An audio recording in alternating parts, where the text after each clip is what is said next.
Est-ce qu'il vous arrive d'entendre la trompette sonner à vos oreilles, ou plutôt dans votre cœur, bien sûr? Est-ce que vous l'entendez? Est-ce qu'on l'entend? Est-ce qu'on est secoué quand cela nous arrive? Moi, personnellement, quand j'entends cette trompette sonner à mon cœur, cela me remet en question, cela me fait bouger. C'est comme si je suis un peu endormi, assoupi.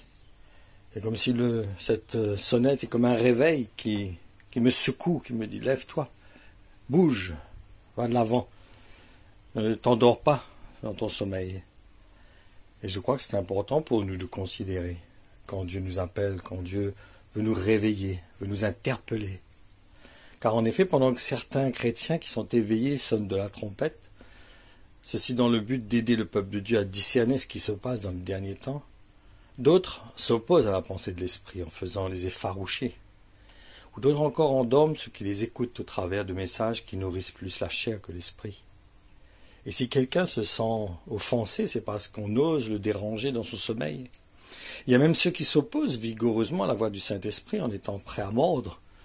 On voit qu'ils sortent de leur gond parce qu'on a osé les déranger dans leur état d'esprit, dans leur façon de voir, dans le sommeil dans lequel ils se sont endormis. Frères et sœurs, je vous assure, il est vraiment temps de s'humilier sous la main puissante de Dieu et d'accepter lorsqu'il désire nous reprendre par des paroles qui sont inspirées par le Saint-Esprit. Car en effet, si nous souhaitons être éveillés, il est absolument vital de reconnaître la voix du Saint-Esprit, autrement ça sera impossible pour nous de réveiller. Nous allons, comme des fois certains, quand le réveil sonne, ils rappuient dessus puis se rendorment. Parce qu'ils ne considèrent pas l'urgence, ils ne considèrent pas l'importance de se lever, de se réveiller au son de leur réveil. Parce que ce qu'ils ont à faire après, pour eux, n'est pas vital. Parce que si le réveil sonne, c'est qu'il a été mis en marche pour une raison. C'est qu'il y avait un rendez-vous, quelque chose à faire. Et si nous ne considérons pas cela, nous remettons à demain. Demain ne nous appartient pas. Nous ne saurons pas demain ce qui peut arriver. Dans Joël 2.1, il nous a dit « Sonnez de la trompette en Sion.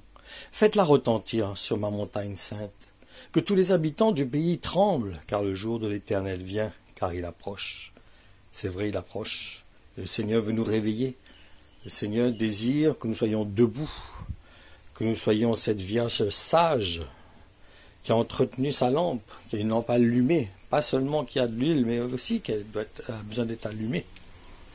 Cela démontre quelqu'un qui est conduit par l'Esprit, quelqu'un qui considère la voix de l'Esprit dans son cœur. C'est important, c'est vital, frères et sœurs. Que ce message vous fortifie et vous encourage à rester éveillés pour la gloire de notre Seigneur Jésus-Christ.